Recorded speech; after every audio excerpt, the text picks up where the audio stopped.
Makin seringnya pembunuhan dengan senjata api menjadi pengingat bahwa peredaran senjata api ilegal di Indonesia masih marak.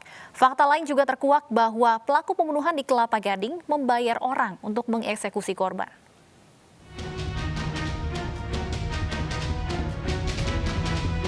Pembunuhan yang menewaskan pengusaha di Kelapa Gading akhirnya terkuak juga.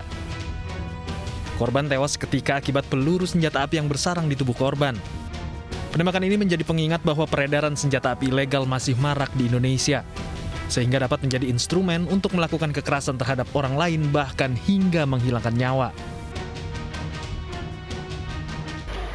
Situasi juga tidak terlepas dari kekhawatiran khalayak terkait dengan peredaran senjata yang sepertinya tidak begitu terkendali.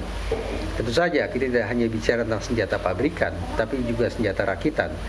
Peredaran senjata yang tidak terkendali, begitu mudahnya orang untuk mendapatkan senjata api, saya pikir itu juga akan mendukung orang untuk kemudian sewaktu-waktu menjadikan senjata api sebagai instrumen kejahatan, sebagai alat untuk melancarkan aksi kekerasan terhadap orang lain.